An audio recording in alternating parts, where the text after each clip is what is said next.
이제 돌아와서 자 그렇다면 우리가 심채경 박사님이 사랑한 인간 이 주제를 들으셨을 때 고민이 많으셨다고 그랬잖아요. 너무 고민을 많이 했어요. 일단 사랑이란 무엇인가부터 시작해야 했고 우리는 어떤 사람을 사랑하는가? 우리가 사랑한다는 것은 사실인가? 실제로 무엇을 사랑하는 것인가? 이런 생각을 사실 되게 많이 했어요. 너무 많은 고민을 쓸데없이 많이 했는데 우리 이제 쓸데없는 얘기하는 프로그램이니까 그 제가 좋아하는 작가 중에 이제 알랭 드보통이라는 알랭 작가 드보통. 있는데 이 작가가 사랑에 관한 3부작을 쓰면서 이제 좀 사랑에 대해서 말하는 작가의 대표 작가 중에 한 명이 됐어요. 이제 알랭 보통의 책에서는 사랑이란 주제, 남녀 간의 사랑이란 주제를 놓고 여러 방면에서 조명을 하는데요. 그 작품을 보면 우리가 이렇게 연애를 하고 사랑하는 사람을 만나고 하는 게 그 사람을 정말 사랑하는 걸 수도 있지만 그 사람과 함께 있는 이 순간에 나를 사랑한다는 거예요. 내가 이렇게 멋진 식당에 가서 맛있는 걸 먹고 있는 나. 멋진 어떤 상대방과 함께 동반하여서 이 풍경과 분위기를 즐기고 있는 전시되는 나를 나. 사랑한다는 거예요. 그 지적이 저는 굉장히 많이 와닿았고요. 그래서 저는 제가 사랑하는 사람은 어떤 사람인가, 나는 누구를 사랑하는가를 생각했을 때 일단은 남편분은 아니신 것 같고 서론이 너무 길었나요? 저는 전 것 같아요. 저는 일단 제가 제일 좋고 저를 제일 사랑하고 있고 다른 사람들을 볼 때 자기 자신을 잘 사랑하는 사람을 되게 좋아해요. 그렇죠. 자기 자신을 잘 사랑하고 있다는 거는 자기 자신의 모든 면을 잘 받아들이고 있고 네. 자기 자신에 대해서 잘 파악하고 있고 그런 사람이라고 생각을 해요. 제가 이제 대학원에 오고 싶어하는 혹은 천문학자가 되고 싶어하는 제 후배들이 이제 저한테 가끔 고민 상담을 하러 올 때가 있는데 전 천문학 하고 싶은데 어떻게 하면 되나요? 아니면 자기는 과학자 되고 싶은데 수학과학을 잘 못해요. 물리 어려워요. 이런 식의 질문을 하러 와요. 제가 그 친구들한테 그걸 물어봐요.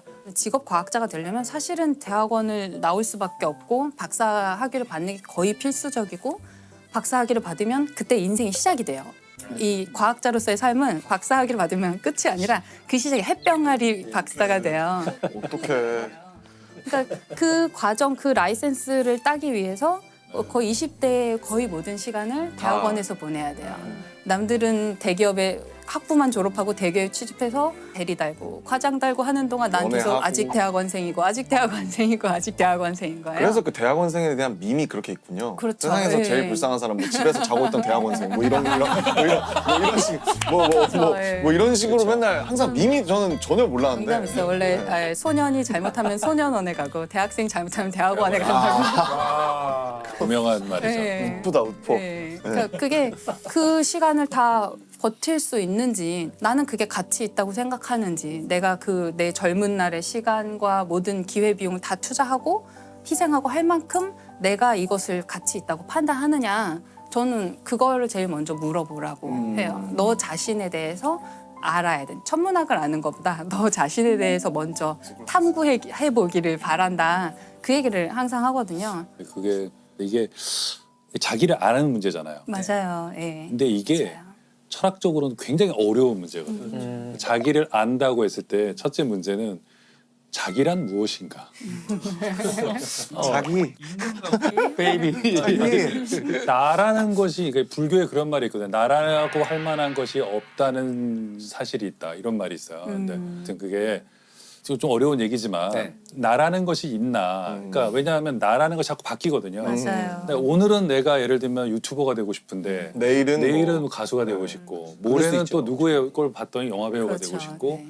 인간은 자꾸 변하기 때문에 이 변하는 자아 중에 어떤 게 나냐 너무 어려운 문제죠. 맞아요. 근데 그러면 어떻게 진로를 선택하신 거예요? 이렇게 뭐 천문학자가 나는 저는 공부하는 거는 좋아했어요. 그러니까 똑똑하고 싶은 그 공부가 아니라 저는 약간 집착형 인간이거든요. 제가 뭐 하나 좋아하면 막 그거를 계속 하고 싶고 네. 내가 잘하느냐 못하느냐 별로 중요하지 않고 그냥 그걸 할 때가 재밌는 거예요. 그래서 만약에 영문학과를 갔어도 대학원 갔을 것 같고 생물학과를 갔어도 대학원 갔을 것 같고 그냥 저는 이런 삶을 좋아했었고 근데 그중에 이제 천문학이 된 거는 진로를 결정할 시기에 알게 되었던 몇몇 사람들이 이제 천문학이라는 길을 이제 보여줬던 거죠. 그래서 저한테는 대학원 생활하고 이제 지금 이 일을 정말 이 과정을 즐기고 있기 때문에 저는 제가 뭐 노벨상 받는 과학자가 아니어도 저는 그냥 오늘이 매일이 행복한 거거든요.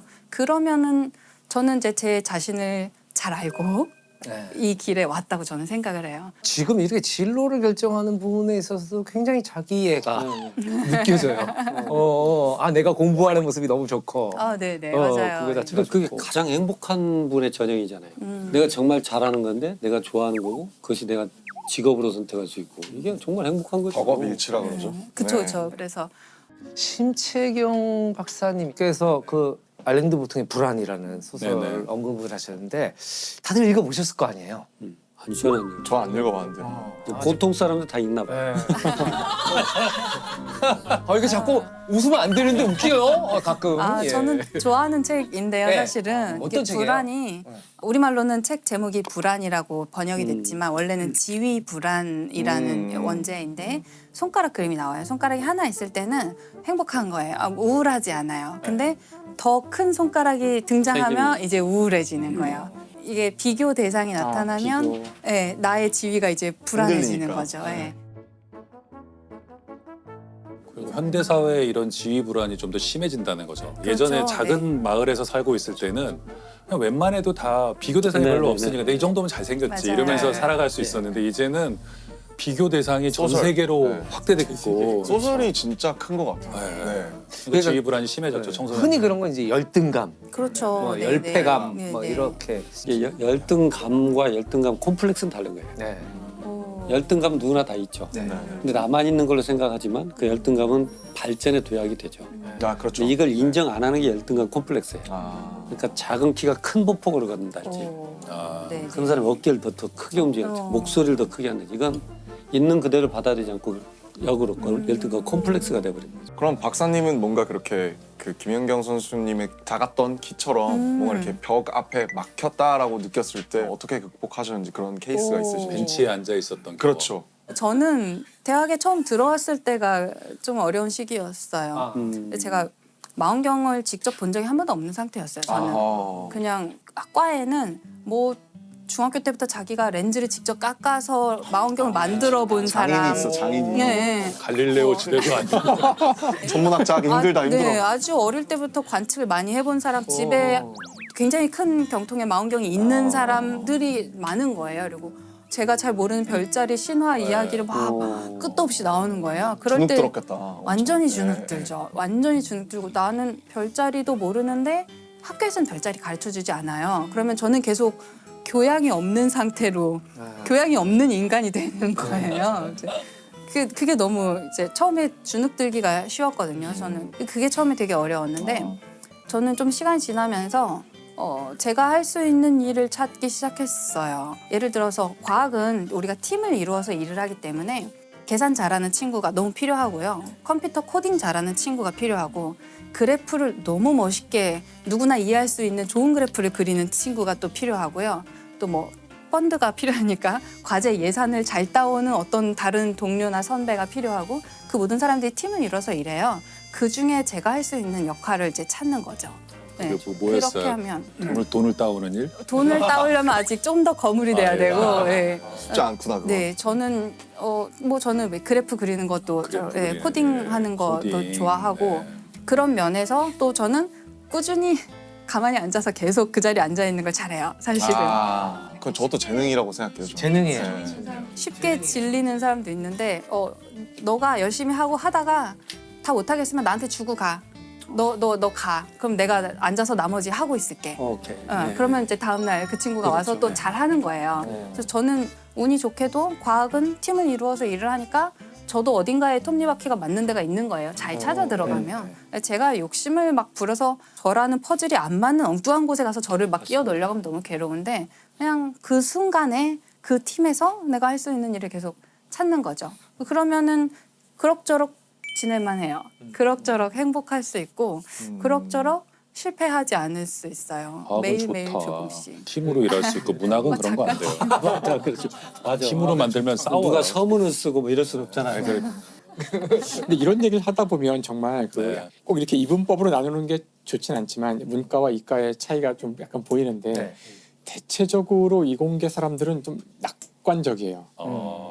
대체적으로 특히 미래에 대해서 좀 낙관적인 그래요? 그런 시각이 더 강해서 오히려 반대일 것 같아요. 저도 반대일 것 그렇죠. 같은데. 그렇지 않아요. 아, 지금까지 과학이 발전만 해가서 그런가 보다. 그러니까 그게 그 계몽주의 철학과도 관계가 있을 예. 거예요. 그러니까 과학이 우리에게 미래에 대한 낙관적인 어떤 전망을 처음에 주었잖아요. 합리적 이성의 승리 그렇죠, 같은 걸 그렇죠. 믿게 되는 거죠. 그래서 그 전에도 유명한 과학자들이랑 그 네. 철학자들이 논쟁했던 거기에 아마 알랭드 보통도 나왔을 거예요. 알랭드 보통도 나왔었고 네. 스티븐 핑커도 나왔었고 네. 그 논쟁 보면 언제나 똑같은데 그 인공지능은 오히려 인간에게 좋은 네. 우리의 미래를 좋을 거라고 얘기하지만 항상 이제 인문학적이나 저쪽 분들은 멈치시네. 미래에 대해서 되게 이렇게 안 믿어 이러면서. 그런 부분에선 그런 것 같아요. 그래서 네. 심지어 이런 말도 한 적이 있어요. 과학자 중에 한 사람이 과학자란 인간이 가질 수 있는 가장 행복한 상태다. 저는 이해가 가요. 왜냐하면 내가 정말 중요한 연구를 하고 이것이 충분히 입증된다면 이 공동체 사람들은 시간이 걸릴지는 몰라도 결국 이걸 받아들일 것이다. 이런 믿음이 있지만 예술계는 그렇지는 않거든요. 내가 생각할 때 너무나 탁월한 작품을 만들고 주변에 꽤 많은 사람이 동의하더라도 망할 수 있는 거죠.